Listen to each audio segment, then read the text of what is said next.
And good evening, everybody. Welcome to the latest edition of the African American Athlete. I'm Ricky Hampton here with my friend and frat brother, Michael Robinson, coming to you on a Sunday evening. We're joined by our great friend and the host of Derek Gervin's As Good as It Gets podcast and former New Jersey Nets shooting guard, Derek Gervin.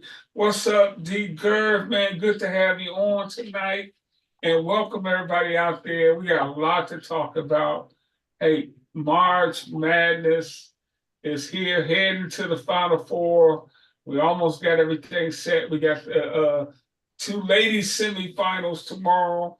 I tell you what, let's start with the men's today, work over to the ladies, and then preview tomorrow. I know Mike's going to be very interested because he'll be heading to the Final Four to cover that, and it's going to be great, just like it was last year, Mike.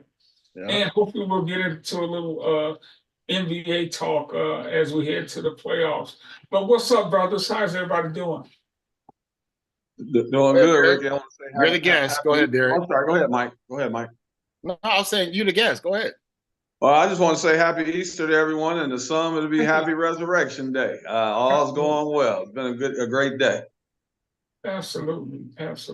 Yeah, same with me. Watching the men's semifinals, like we said earlier, that is more interest in the women's per se, and it's definitely more identifiable players. Just like that semifinal tomorrow, well, the two semifinals tomorrow is going to have 4-star players. You got Juju, a freshman, just dominating ball, had 30 points last game. Didn't shoot that well, but she was big time when it mattered. Yep. And then, of course, you have America's favorite, Caitlin.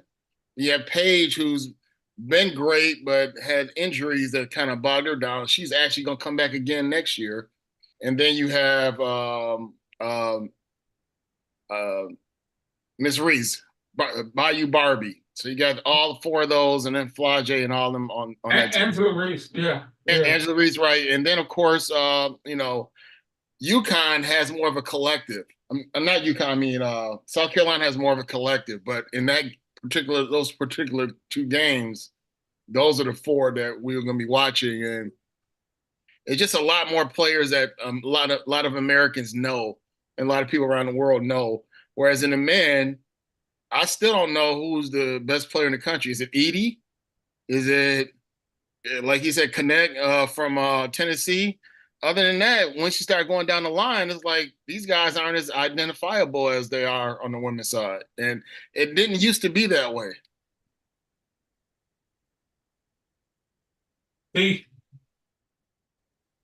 Well, it's going to be interesting. I'm interested to see how Beckers against Juju is going to be a great game. I think I would like to see how that's going to turn out. I think it depends on if USC just comes out and they just play the game and they don't worry about the history of Connecticut. As we know, Gino has been to about, I think, 21 or 22 Final Fours. So it's a matter of just coming out and just being the same team that you've been all year. And I think if USC does that, I think that they can negate whatever Paige Beckers and Connecticut. And on the other side, I think it's going to be interesting, LSU against Iowa.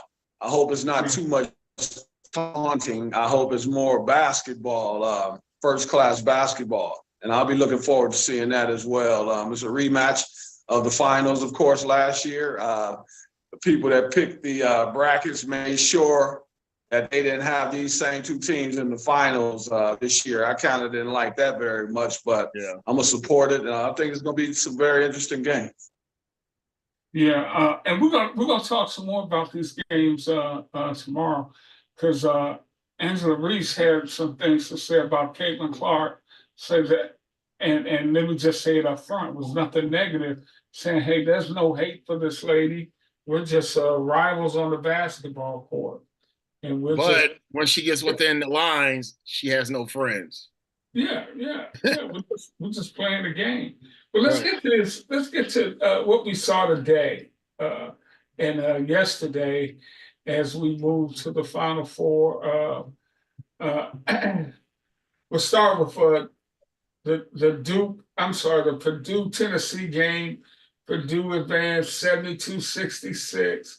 It was a close game most of the way, and Purdue pulled away down the stretch.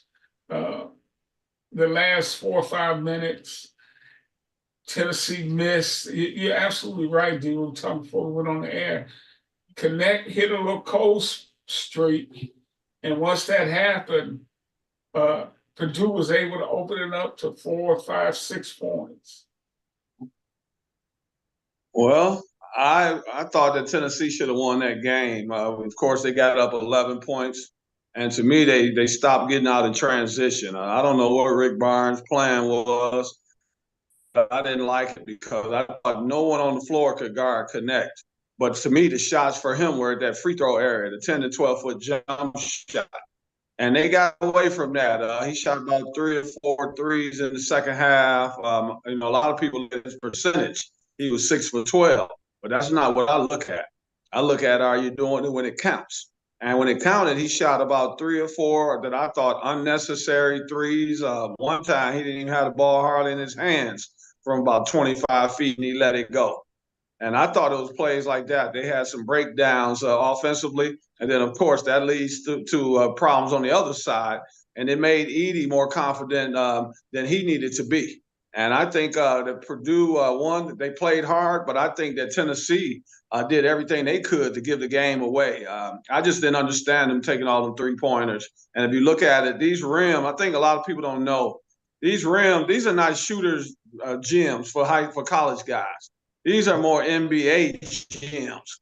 And if you look at it, sometimes these college guys, the perception in these big gyms when you're shooting is not the same.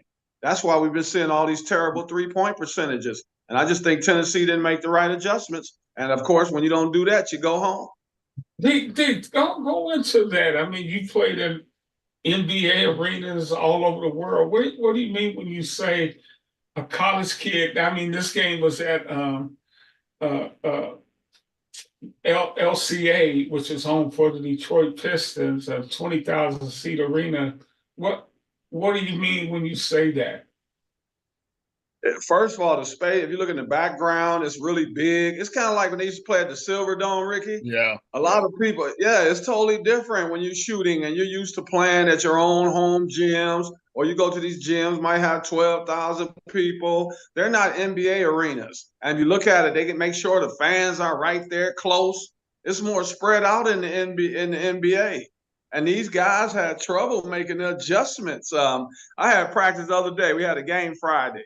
And it was a gym we're not used to shooting in. And I told them when we walked in, these are not shooters. These are only real shooters baskets. So my team started practicing firing up threes, of course, as soon as we walk on the floor. So I have to walk out there and reel them in. No. I need you guys to really check out these baskets. And that starts from in the mid-range game, the layups and that kind of stuff. Everyone can't gauge distance when you're shooting. And if you looked at the games today, you saw the misses. The threes that were missed, they were ugly misses. You had guys shooting on the other side of the rim. So that, it's just getting the habit. These guys are not used to playing in these gyms. And it showed up today. It's just hard to gauge the perception of how far the basket really is. And I think that hurt a lot of these teams that got eliminated in this tournament. And it's funny you mentioned that because one of the teams that did get eliminated with the great Shaka, Marquette, had the advantage of playing in the same arena with the Bucks throughout the time, back in the Mecca days, Bradley Center, and now the Fiserv. So Marquette had that. And then, of course, Georgetown used to play in Landover with the Bullets. And then St. John's played in MSG with the didn't they play in MSG? Yeah, I believe they did. They may have, but I know Georgetown played in Landover. So, I mean, there were some teams that did have that advantage of playing in the NBA arena. So when they did go to some of these venues that the Final Fours at the NBA arena or something like that, they had a better scenario or a better feel of it. But it's still, like you said, in Seattle, when they would play those games in Seattle, all this space out there, and it is. You have to be able to, especially with the glass hoops. Some of those guys, when they come out of high school, they played on the backboards where they were white backboards. And then you get to the clear ones. Some people can't deal with that because you can see the crowd through the backboard. So there are a lot of adjustments. And I agree with you, Derek, on that one, that sometimes you end up in a scenario where you're going to have to adjust your game. Look, I can't be out here shooting threes when this depth perception that I have. I need to get in here, get in the mid-range, or at least I get more layups. Hey, Mike, you watched the girls the other day. Was it yesterday? Didn't the team have 13 at halftime? Yeah. Okay, there's my point. Yeah. Okay. I think they wouldn't have 6 points in first quarter, 13 at halftime. That wouldn't be happening during the regular season. Right. It's because of how hard it is to adjust to the basket. Even today, Duke scored the guys at halftime? 27, 21, 26, yeah. Yes. You're not seeing 100-point games. Houston and Texas A&M was an anomaly, 100 to 95. But you see what ended up happening to Houston. Yeah. And you had teams that were leading the country and 3-point percentage doing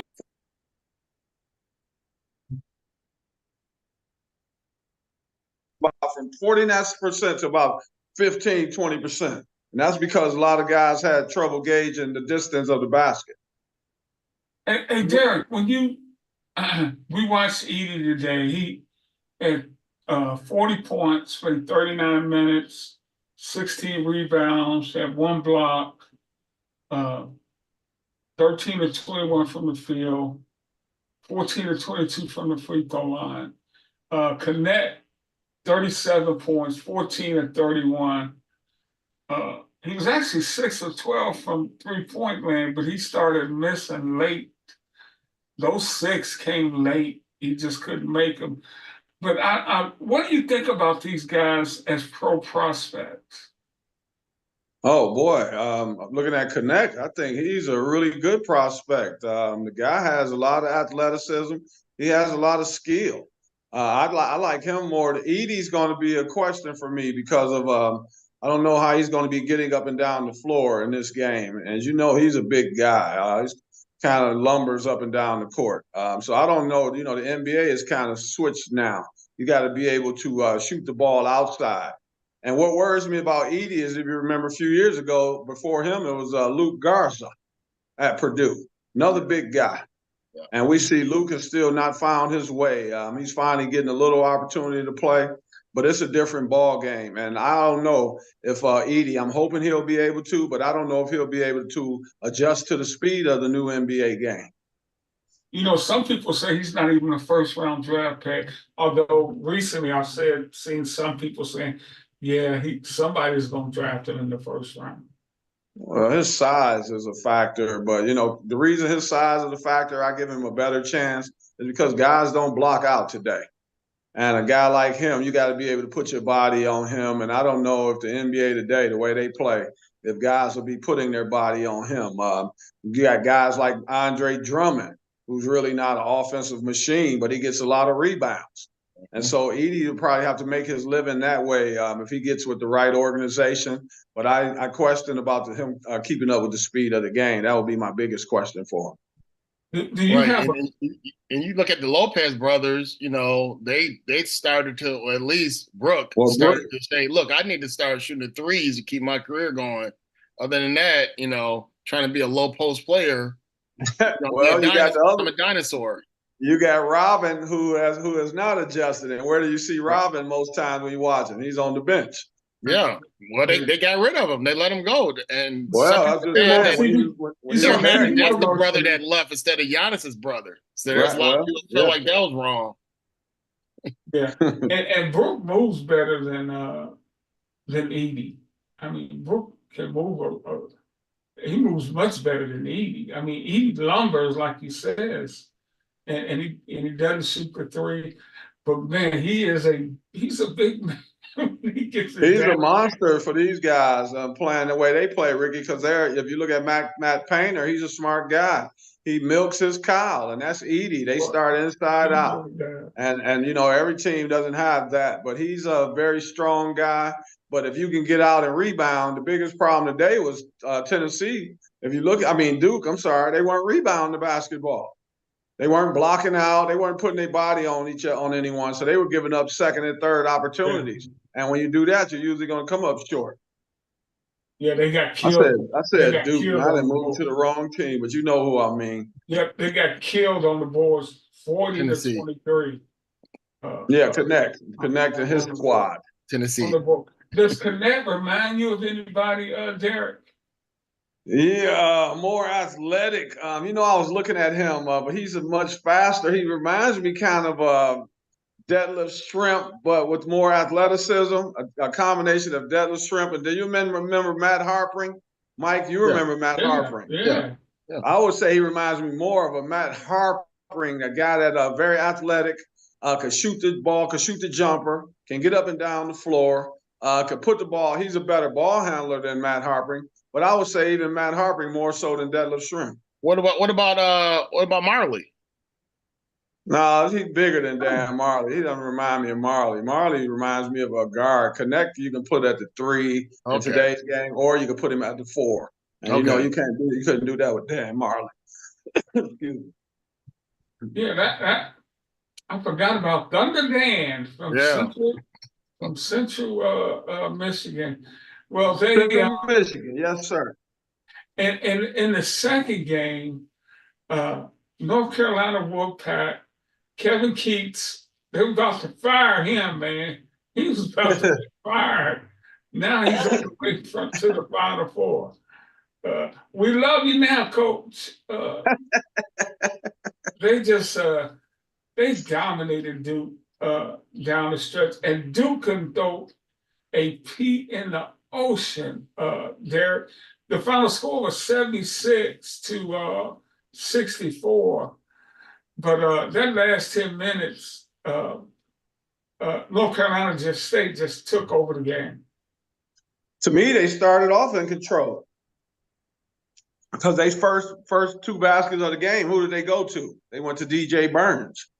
So when I talk about setting the tone, that's what I mean about setting the tone earlier. They made sure they knew who was the main guy that's gotten them this far, and that was the big fella.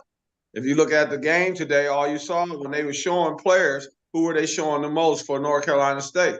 The big fella, who you've been hearing about, what kind of person he is and all of that. You've been hearing about DJ Burns. So they established their identity early. And on the other side, I heard Clark Kellogg talking about Duke before the game. It's going to be a perimeter game and all that. And I started laughing. I said, I've been a Clark Kellogg fan, but has he been paying attention to this tournament? The teams that have been going to the basket have been the teams that have been winning. The teams that have been living by the threes and all the jumpers, the Houstons, et cetera, those are the teams that have been going home early. So they're different rims. It's the team that establishes their inside presence. And the reason I'm saying that's so important, Ricky, is because these rims are funny. So, but if you start inside out, when you kick the ball out, then they'll give guys time to set and take uncontested 3-pointers. And that's what I haven't been seeing, and that's why a few of these teams have been sent home early. And to your point, Derek, North Carolina State was only 3 of 13 from 3, and Duke was 5 of 20 from 3. And a couple of those came when the game was already out of reach. I mean, you're absolutely right about the poor shooting from the 3-point line. 23% for one team, 25% for the other. So when do you make the adjustment? And what I don't like, if you watch the Duke game, man, they're going to start all of a sudden, John Shire wants to start pressing in the last 2 minutes when you're already down 13 points. I mean, come on, man.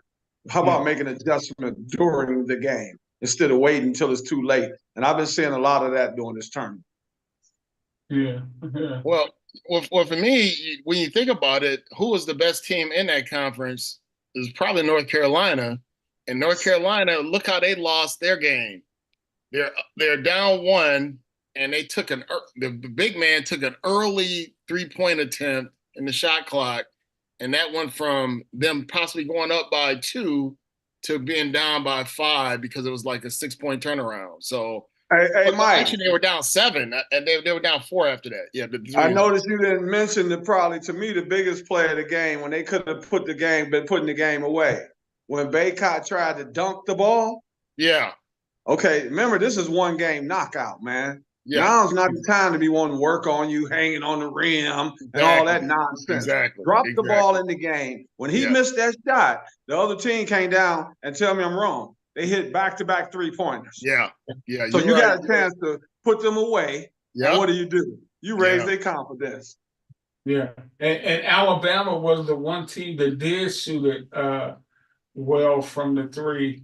They were 16 of 35 and hit some timely threes. Stevenson was 5 of 8 from 3-pointers. Sears was 7 of 14.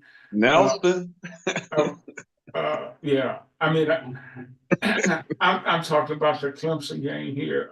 Y'all were talking about Alabama, but yeah, Alabama did shoot the ball well against Clemson to move on to the Final Four. So The first time ever. First time We always, ever. yeah, we always got the football team on our mind. They didn't make it. They didn't make it with Leon Douglas. For all you young people out there to study the game, they didn't make it with. They didn't make it with the Enos Wadleys. They didn't make it with the Bobby Lee Hurts. First time ever. Wow. Who do you guys think the best team is? Because we hadn't talked about UConn, but they went on a 30-0 run against Illinois. 30-0. Yeah, I was making fun of one of my friends. I said Kendall Gill and Battle and some of the other players from 89 squad. I said they're probably rolling over in their living rooms right now watching this nonsense. 30-0. I said even D Brown's them team probably saying, what is going on here? Hey Mike, they didn't score for 50 real-time minutes. I know, that's terrible. 50 minutes. So from 8 o'clock to 8:50, they didn't score a basket. How's that possible? Yeah, how's that in today's game? I mean, now I certainly credit some of that to Connecticut, but when you go 50 minutes and don't score, that's on the coaching staff. I think D, you gotta call up something to get you a makeable shot. I've been talking about the adjustment of some of these coaches, man. It's been sad, man. These guys paying $5, getting paid all this money, and I've never heard that before, Ricky. I haven't even heard that in third grade. 50 real-time minutes, you didn't score a basket, and we talking about grown men. Come on. Yeah, and Mike, to your point, none of these guys on the Connecticut team are household names. They're the defending champions. Exactly. And they're destined to repeat unless they get into a situation where they can't stop Edey, or they get into a situation where one of the other teams just get hot, like NC State just keeps this run going. So they're the odds-on favorite to repeat, whereas LSU on the women's side, there's still some trepidation there. They're still worried about they can't seem to find out how to beat their conference mate, South Carolina. But then South Carolina last year was in the same position, undefeated, but got upset by Iowa. And then LSU beat Iowa. So that's why it's a conundrum. Like, we don't know which team's the best. I mean, is Iowa hoping they'll go up against South Carolina again and think they have the formula? Or will LSU say, we can repeat? So that's the thing about it, is that when you come in, especially in college basketball with all the turnover, it's hard to do that repeat. I mean, think about it. The last one that did it was what? Florida? Yeah, with Florida did it, and I still don't know how they did it.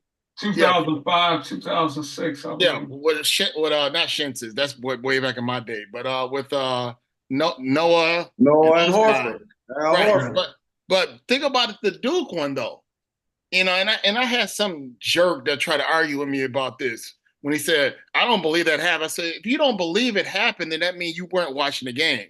I was talking about how Michigan had the lead on Duke on their first championship, 31-30. Then I said, Billy Packer was so mad at Christian Laettner that he just sounded so ridiculous on air how biased he was. So this guy tried to challenge me, say, I don't believe that happened. I said, you didn't watch the game then because you don't want him to be doing that. But that's what happened. Then lo and behold, second half, Jalen Rose ended up with 4 fouls, and so did Chris Webber. And Christian Laettner only had 1 foul, and he had a great game. They ended up winning by 20. And I said, that could have easily been a loss for them. Then the next year, they should have lost to Kentucky, I believe in the semifinals or the Sweet 16 or one of those.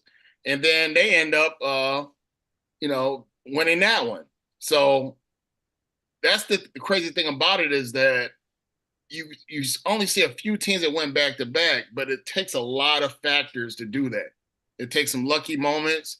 It takes some situations where you might say, you know what, was that questionable? Did they do that because they want to see this team do it?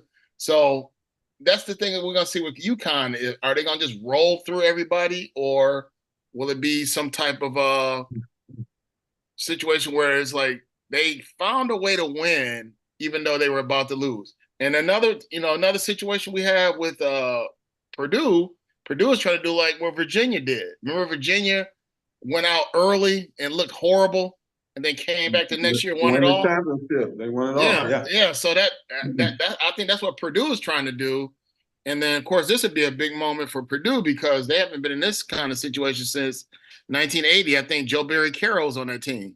So well, let's look at that matchup next weekend. You got Alabama versus UConn, and you're gonna have North Carolina State versus Purdue. And let's start with the North Carolina State versus Purdue because both teams have dominant big men who play a lot differently. Derek, break that matchup down for us. Well, Burns versus Edey. I'm riding Purdue because DJ Burns has been the catalyst. They got Burns, and then they got a point guard, the guard out there with the braids. I'm not sure of his name offhand, but he's the only guy I trust shooting 3-pointers on a consistent basis for North Carolina State. And he hit a couple of big buckets today down the stretch. But looking at this game, the way that the big fella Burns plays, I think that Edey can negate him just by size alone. I would be more worried if they were going more against a Bacot or someone that has speed that could cause problems for Edey. But I think Burns plays right into Edey's hands. Edey doesn't have to worry about moving his feet too fast and all of that. Two very strong guys. And I think his size is going to cause a lot of problems for North Carolina State. I think North Carolina State has had a really good year, but I think it comes to an end the next game. And I just think that Purdue is overall a better team than North Carolina State. You're talking about Horn, the point guard, the guard. Yeah, he can shoot that ball. If I'm the coach, I don't want anybody else shooting threes down the stretch. If Burns is not shooting inside, Horn's the only one better be shooting that ball. Anybody else, as soon as they shoot it, head to the bench. See, Mike, I worry about Burns getting in foul trouble against Edey. Because Burns, I mean, if you watch him, he doesn't move around very much. No. And even today, he had 4 rebounds. And, man, Edey is very active down there. But just like Derek was saying, the stuff they run for him, which is the same play over and over again, Derek, right? But he's so big. Hey, Ricky, if you think about this, if you look at some of those small guys playing today, Edey is almost like a Mark Eden size-wise to these guys, man. I mean, he's humongous. And it's hard to stop him from getting in the paint. If you can stop him from getting all the way at the rim, then North Carolina State has a chance. But I think between Burns and the other kid that fouled out today, Mike, what's the tall white kid's name, about 6'9", the one that made a couple? Hogarth. Yeah, between those two, I don't think that they're capable of dealing with Edey. I think both of them get in foul trouble. And from there, we saw what happens. Edey dominates around that basket. But if you can stop him from getting all the way to the basket, Ricky, maybe make him shoot from halfway in the paint, we saw he's not effective when he gets winded. He came up short 4 or 5 times down the stretch. But when you let him get all the way to the basket, he's finishing with the left hand or he's getting an and one. Yeah, I agree with that too. But and it's also a situation where is North Carolina State on one of those momentum swings where it's like all these 6 games, they'll find a way to get it done because it just seems like it's their time. Because coming into that conference tournament, they weren't even expected to be in the tournament. Right, they were NIT, Mike. That's what I'm saying. They went on a run and it hasn't stopped yet. So I don't know if it's going to be one of those situations where Cinderella loses the slipper or it turns midnight. I don't know if that's going to happen, or is this going to continue and they maybe it'll strike midnight after the Final Four is over. So Purdue, once again, they still have in the back of their minds that we had an early exit last year and we are expected to do better than this, but it's still all on UConn being the champion. So I think Purdue has probably the second most pressure, and I think the most pressure is going to be on UConn. And, of course, NC State has the least amount of pressure. And usually those teams play better because they're not. Hey, Mike, I want to make sure afraid. I want to make sure you realize, though, those teams North Carolina State been beating, Yeah, they've been more perimeter oriented. that's true. Purdue is not more perimeter oriented. They milking the big man. Yeah. And North Carolina State hasn't had to defend that. And that's going to be the difference. The glass slipper's ready to crack, my man. Then it's going about the second half, it's going to break. Okay. I said Hoggard is Middlebrooks is the other big guy for North Carolina State. But on offense, can Burns pull Edey away from the basket, or he'll just give him that 15-footer? Well, it's not even more like a 10 or 12 footer. But I don't think Burns, he's not going to consistently hit that shot. He got a couple open shots today. Yeah. They won't be open shots with Edey standing in front of him. So I just think North Carolina's had a great year. I thought about, I even mentioned on the show the other day, Ricky, remember the 1983 North Carolina State, the Jim Valvano-led team. Yeah. I just think this team is not as balanced as that team. And I just think they had a great year. But I can't see too many scenarios at all of them winning this game against Purdue. And remember, during that time, the late Jim Valvano used a method of fouling because he knew he was using analytics to a certain point back then where he said, "I'm gonna foul these guys, and when they miss these free throws, that's what we're gonna make our comeback." And think about this: Houston, probably the most snake-bitten team ever. Houston had that game won. Alvin Franklin missed a free throw. What was their Achilles heel, Mike, all season, though? Wasn't it free throw? Exactly. So Valvano was actually coaching and paying attention. Some of these other coaches haven't seemed like they haven't been studying. Yeah, exactly. Hey, so in the other men's semifinal, we're going to have UConn versus Alabama, and there's no way UConn can stop Alabama from running the football. I mean, this is actually a basketball. That's all right. They might have to run the football. I don't even know if UConn ever had a football team. It might have back in the day. Now, I mean, UConn's defense, Mike, has been. I mean, we talked a little bit about it earlier. 30, not that is utterly ridiculous. And I don't know who these kids are, but they are playing some hoops, man. Yeah, and think about it. Across the way, or however it's configured over there at UConn, they always had to, even though they won a few championships along the way, they've always had to look up to the women's side where they got 11 national championships, always in the Final Four, except for maybe last year. And, they're carving their own niche. And this right here will be big to win back-to-back. Then they could actually say, hey, look here, ladies, you guys need to give us some respect on our name, too. We're actually bringing some championships back to what's the town called again, where they are? Storrs. Yeah. We're gonna bring some hardware back to Storrs too. So, I know you guys have a chance this year, but you haven't done it since Brianna left. That's when they won 4 in a row. That's their last time because people don't think that UConn has been winning, but think about it. Right after that, they lost on that miracle shot by the young lady from Mississippi State. And then Enrique from Notre Dame beat them the next year. And they had always had something that knocked them out. Even when I covered them in Minneapolis, they lost in the championship to South Carolina. So they haven't gotten that championship in a while. Like I said, since Brianna left. So they also have something on their plate that they want to get another national championship, which will put them in absolute rarefied air if they get to 12. Hey, now, D, Alabama has shown that they can score. And now you got a team that has shown their firepower offensively versus what's been the best defense in the tournament and one of the best defenses in college basketball all year. They say defense wins championships.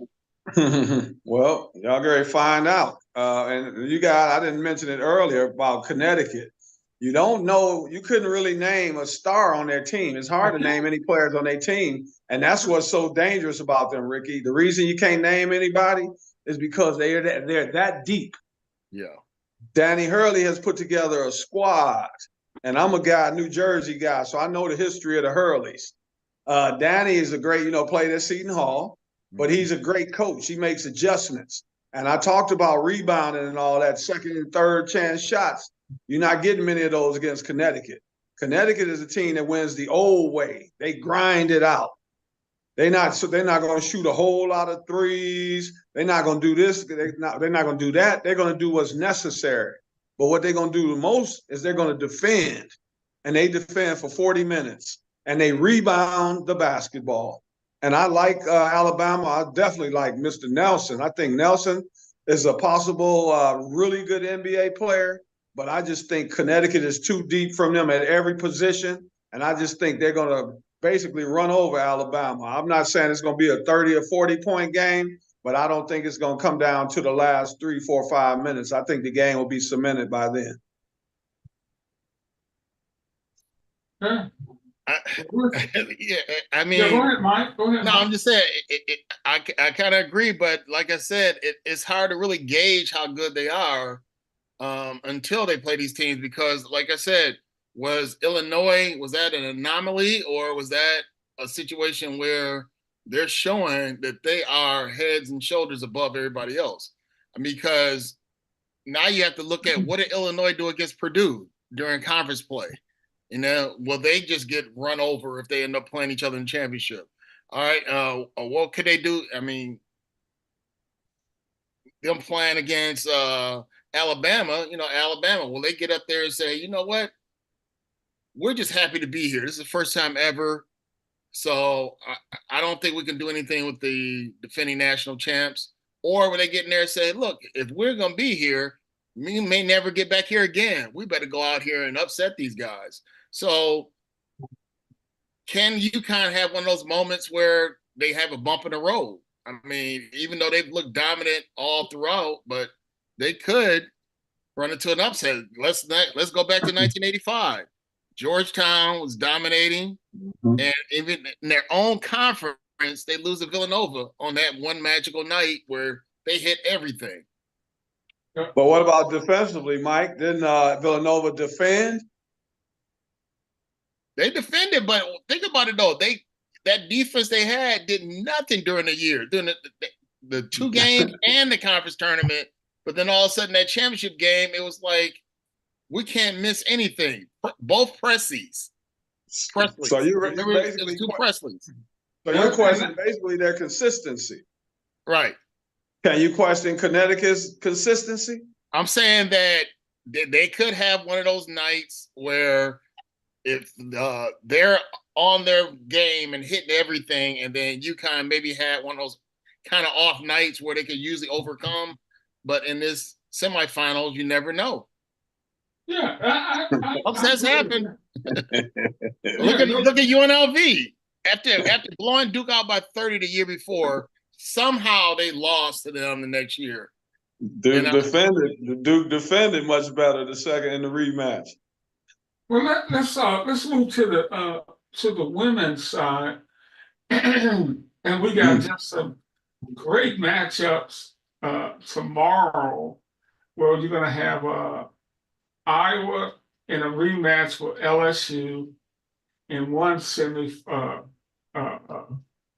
uh, game, regional finals to get to the Final Four. South Carolina, They already made it. they've made it. Yep. North Carolina State, and guys, think about it. UConn has a chance to get to the Final Four. Yep. The men are already there. Both North Carolina State men's and women's program will be at their respective Final Four. You think they're not partying in Raleigh tonight? Right. They're probably they're probably on spring break, but whomever's there is going to be having a good time. Well, you saw what I put on Facebook, that that whole school, both sides messed me up that same day, because NC State women took out Stanford, so I was like, oh, that messes me up for the Final Four. And then the men beat Marquette. I wanted so bad to see Shaka take Marquette to the Final Four. I wanted to see that so badly. And remember, Marquette has played really tough against UConn because they're in that same area. So that's what I'm saying, that I'm wondering, do they look this great because of just they've somehow had a great matchup advantage over their opponent, or are they going to be this type of buzzsaw that just runs through everybody and say, okay, let's see if we're going to repeat? That's what makes the tournament. Right. Because if these games were series, there's no way Oakland University would beat Kentucky in a 7-game series. Don't tell that to Golke, because he'll disagree with you. This is not I know he would. He said, I'm not a Cinderella. But for one night, man, anything can happen. I thought Oregon State gave the South Carolina women a run for it today, but it's almost like South Carolina, Derek, that Don Staley can call a timeout and press a button, and they'll come out and go on a 10-0 run. Because she's another one. If you look at her, to me, she's Danny Hurley of the women. She knows when to. Sometimes she lets them play through situations, but when the game's on the line, she's smart enough to call timeout and stop the momentum. And that's why I'm picking Connecticut to win it all with the men. I just believe in Danny Hurley that much. If you look at the teams we've been questioning, we always question Purdue. There's certain teams that fall short. Shaka Smart's another one. Mike used to be at University of Texas. Always falls short. Calvin Sampson, Houston, always falls short. These guys don't make adjustments. Danny Hurley makes adjustments. Dawn Staley makes adjustments. And that's the reason that both of those teams are favored to win the championship. It's not just their players, it's the coaches have a big impact on those two teams. And that's why I'm picking both of those two teams to win it all. And you mentioned she will let them, they'll hit a rough patch, but she won't call a timeout. She'll let them play through that. Why do coaches do that sometimes? With my son does that with his team. They're like, y'all just got to work through this. What? She's seen him build character. This builds character as far as this basketball and toughness. Period. It's not just the basketball part. If you look at Dawn Staley, when she's not calling those timeouts, she's over there cursing on the sideline, and she gets after the girls. But they are tough. They are battle tested, and they just continue to push no matter what happens through ups and downs. They just continue to play basketball. And she trusts her team. You have to earn that trust. And she's seen it over and over. If you really look at it, Ricky, if you think about their practices, just imagine how tough their practices are when they're scrimmaging. Yeah. And all of that stuff factors in. She has utmost belief in her team. And as you see, even the Tennessee game that they should have lost, she still let them go out and play. And they found a way to win. And even though the girl hit off the bank shot at the buzzer, Cardoso or whatever her name is, at no time did they completely fall apart. And she believes in her team, and they believe in her. Hey, Derek, Mike and I talked about this last week. The women's game is just it's really exploded, and you got to credit, uh, so much focus has been on Caitlin Clark and Reese and Maya Moore and the WNBA. But the level of play seems to be so much better, even in the last 10 years. Okay, thank you. Have you noticed that? And, Yeah. and what do you credit it to? I'm just like you, Ricky. I'm glad you said that so people won't just think it started with Caitlin Clark and Angel Reese. This has been going on, like you said, about the last 10 years. We've just seen a better product of basketball, man. The ladies, if you look at it, it's I think the fundamentals are paying off. If you look at it now, why is that game being watched more than the guys? It's not because they dunking the ball. Right. It's that these ladies are playing fundamental basketball. And to me, that's very exciting. I know Caitlin Clark and Angel Reese have brought some more excitement to the game, but the women overall, I think they're easier to coach. I think they definitely listen more and they play for the right reasons. These women aren't worried about the WNBA. They're just worried about being the best teammates that they can be for their college team. And you hear Angel Reese talk about in her interviews. You hear Caitlin Clark talk about in her interviews. Even when you interview the rookie, Juju Watkins, they talk about the right things. They're not talking about, I'm going to be in the NBA draft next year and all that nonsense. They're focused on their craft. They're focused on their task.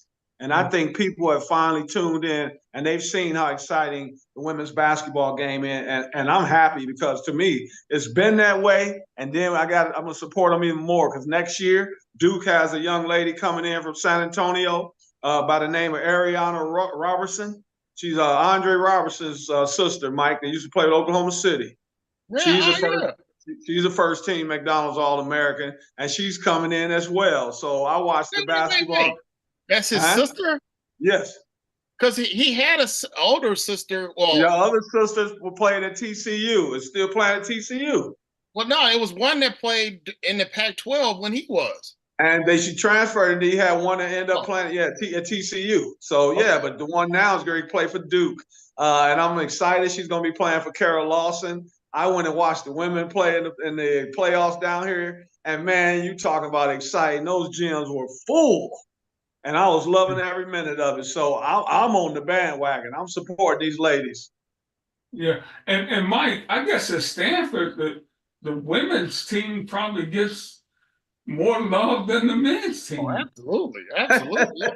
I mean, Tara Vanderveer. Yeah, well, Tara right now has gone into the stratosphere where she's all by herself because she has more wins than any woman or man in either league, the men's league or the women's league. So that put her there. And then where Dawn has more national championships than any black coach, men or women, because no man has had over one.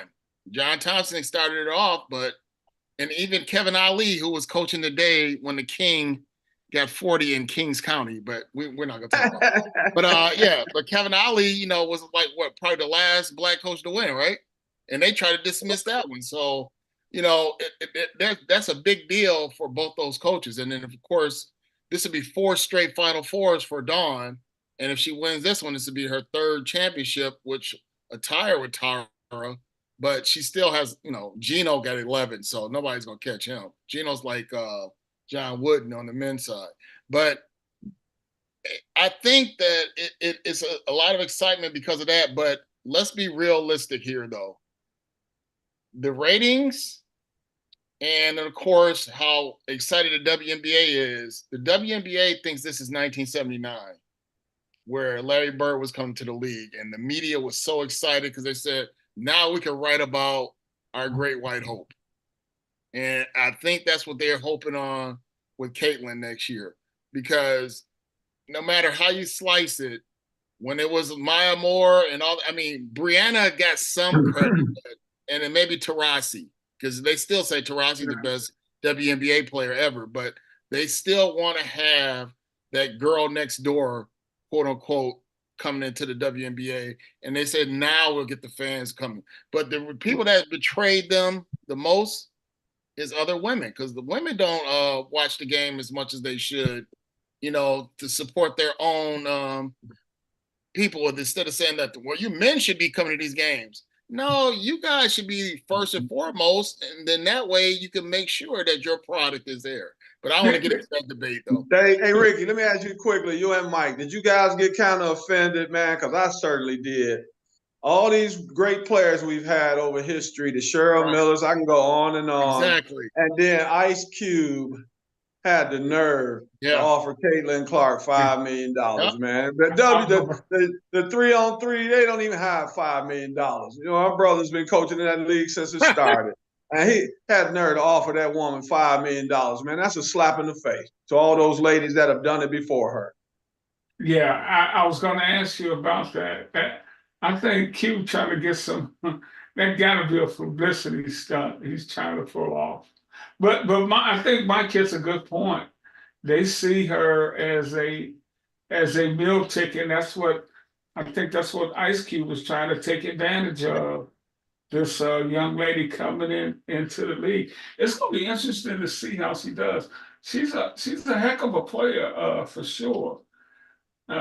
I want to see how she does when she makes that next step to the. It's going to be different, and it's going to be more challenging for her in the WNBA. First, she got a good player, a star on her team, Aaliyah Boston. Exactly. But for Caitlin, it's going to be different, Ricky. Because remember, as you move to the WNBA or the NBA, they're bigger, faster, stronger. So I know most of them know that she likes to go left and shoot her jump shot. I don't know who else people haven't been paying attention, but I have. She's a standstill jump shooter, or she's going left. And when she's going left, she can shoot the ball from 30 feet. But if you make her go right, she becomes more of a passer. And I'm sure some of the ladies can't wait. They're just salivating, waiting on that opportunity to put that body on her and show her that this is a different league. This is not the NCAA. And they're going to be licking their chops, ready to take on Caitlin Clark. So D, if you had her, you would work on her left-hand dribble? No, it's just shooting going to the right. She's not a person that's going to put one or two. She'll take maybe one dribble if she's not contested going to her right. But if you pull up any of her films, I guarantee you on 99% of her jump shots, they're either standstill or they're going to the left and they're fading to the left. Kind of like Mike's guy. Mike's guy shoots over the right shoulder. Mike, what about that LeBron James? Same thing. But she's right-handed. Wouldn't she be stronger going to the right? And everybody, hey Ricky, if you really look at it, I want you guys to do something for me when y'all got time. Pull up basketball cards of guys like myself, George Gervin, on, and see which way we're driving. We're driving to the left. Bernard King. I had this conversation with my nephew before, and he was like, "No, they're going right." I said, "I hear you. Now go do your due diligence. Go check it out." They go to the left to shoot the ball. It's kind of like Anthony Davis and LeBron. If you look at LeBron, think about this, Ricky. LeBron could fade away out of bounds going to his left. And you've seen him do it numerous times. You've never seen him fading away out of bounds going to his right. I just pay attention. Okay, I'm going to have to check this out, man. Hey, you heard what Mike just said today. We didn't get a chance to get to much NBA over this. There's been so much basketball. We just got a few more seconds. Now, Mike, you are traveling to the Final Four. What are your plans this week? Well, yeah, Cleveland. So, the next couple of days, I got hockey tomorrow with the Sharks. And, they're winding down their season and they're not going anywhere. So it's going to be an interesting year because it's year 2, and our brother Greer, we'll see, how that's going to be going into year 3. And then I got actually baseball over in Oakland where we don't know what's going to happen with these guys. This is yeah. So I got some drama going on before I leave, and then I leave on, the next day, and then we got to do some of the pre stuff on Thursday, but then Friday's the semifinals. Where are the fun? Are they playing in the Cavs arena? Yeah. So for me, that's going to be the first time I ever covered a game there, because remember when I covered the Cavs, it was down in Richfield. Yeah. Like 20 miles south suburbs. So you made that ride out to Richfield back in the day, didn't you? Were they in Richfield when you were playing? Yeah. When Derek was playing, yes. Yeah. Yeah, they were down in Richfield. Yeah. Hey, Ricky, can I ask you Yeah. a quick question before we get off the air? Is the NBA ever gonna do anything with Draymond? Because last night he tried to kick Grant Williams into you know Yeah. what. Yeah. Man, what I is mean, going when is on? enough, man? I'm so disgusted with Joe Dumars and Adam Silver, man. I'm starting to think Draymond has something on them, man. He's blackmailing them or something. It's gotten to that point. It's absolutely Well, ridiculous. remember, Draymond and Dumars know each other from back in the day. I think Yo, I know. He mentored That him or should have something. nothing to do with nothing, though, man. Yeah, but I'm just saying, human nature. Well, And he says that, you know what, this guy's really not as bad as he's perceived. So, everybody makes excuses for him. It's somebody else's fault. LeBron made him get suspended game 5. That was LeBron's fault. And then, and I said to everybody, I said, you know what? If they would have really suspended him in that Western Conference final, that whole scenario would have been different because Kevin Durant would have had no reason to leave because he'd have been back in the finals against LeBron. So Hey, Mike, he had no reason to go to Golden State. I hope we can talk about it next week because if you notice, it's all foreigners. It's all first. It was Gobert. You got Nurkic. You got Aldama, who he had all collared up for the Grizzlies, and then you got Patty Mills. So last night, I guess he decided to be flexible and he decided to switch it up and try an American. Maybe he didn't want Tennessee to win today, so that was his way of trying to punish Grant Williams. I don't know. Well, yeah, and let's not forget Adams. Adams was the kicker. So before we go, your picks this weekend for the women and men, Mike, and then you did. This weekend? You mean this weekend or the actual Final Four? Okay. The Final Four, I'm gonna definitely go with South Carolina. I think Dawn's gonna do it, get her third. Yeah. As for the men, I mean, just and Derek and I grew up in the Big Ten area, so it'd be cool to see a Big Ten team win. But I don't know if Purdue's gonna have enough.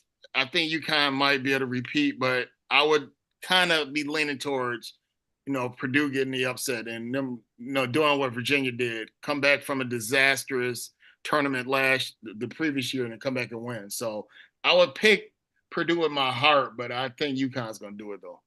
Derek? Oh man, I for the men, it's definitely UConn. I don't even have to think about it. I think Purdue could give them some challenges because of Edie's size, but anyone else, I don't even think they're in the same ballpark. And then with the ladies, South Carolina, I would like to see. I think these other games are going to be fantastic. I'm going to give a slight edge to Iowa because of Caitlin Clark to knock off LSU, and I think hopefully Juju. I think Juju can lead them over Connecticut. But once that's done, I have no doubt. For me, it's South Carolina until proven otherwise, and I don't see anyone beating South Carolina Gamecocks. I think we all agree, UConn and South Carolina. I do hope we get to see some competitive games, and I think we will. Those kids will go out there and play hard. It'll be fun. Mike, have a great trip to Cleveland. I know that's homecoming for you, brother. I know it's going to be right around the corner from me, man. Yeah, well, let's not forget that Notre Dame scenario when I thought we were going to finally yeah, what happened? Something happened. At that rendezvous.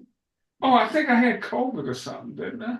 No, I think you guys are traveling and you said yeah. No, my wife's aunt, I believe something happened. But anyway, hey, we want to thank Derek Gervin for joining us tonight, and Derek will be on Thursday with our show As Good as a Guest. Derek, you're always welcome here with me and Mike on the African American. Thank you, Rick. Thank you. For D. Gerv, Mike Robinson, I'm Ricky. Oh, D. How's your team going? And you've been running your camps. You want to give that a plug before we go? Hey, Ricky, we've only practiced one time, but the guys, I'm coaching the 9th and 10th grade combined team. We're 4-0 so far. They've been some nail biters, but I had to actually be coaching, man. I have to call timeout and tell these guys, no, you're not going to blow this game. We're going to play smart, and we're going to make the right plays. But so far, we're 4-0, man, and it's just a pleasure to be around these guys. We actually just played this past Friday. And then yesterday, I got to spend some time at the Gervin for 5 hours. We had a camp out there. I just went as a spectator, but somehow I end up being more involved than I planned. And it wasn't because of me, it's because of the coaches. So I want to give them a shout out. But it's been a fantastic weekend. And to our viewers out there, that was a great documentary on George's career that I saw on NBA TV. Yeah. And I think I know it has Iceman in the title. I can't think exactly of it, but it goes all the way back from the beginning through his ABA career, NBA career, all the way up to he ends up in Chicago. Ricky, did they talk about his growth spurt? They talk about Anthony Davis today, but George was 5'8" in like 10th grade, and then by the time he went back for the 11th grade, he was 6'6". True story. He was 5'8" as a sophomore. Yeah. He talks about it all the time. He went back, he was 6'6". Wow. And Ricky, let me throw in something before we go too. I gotta acknowledge this. I didn't get to go to the game, but there's a women's soccer team out here in the Bay Area, and they had their inaugural home debut. So this is their first year. So Bay FC. So it's a big to-do out here for women's soccer, and they play in the same field as the Earthquakes for now, but they may be moving to another locale out here in the Bay. And so that was a big deal for that. Absolutely.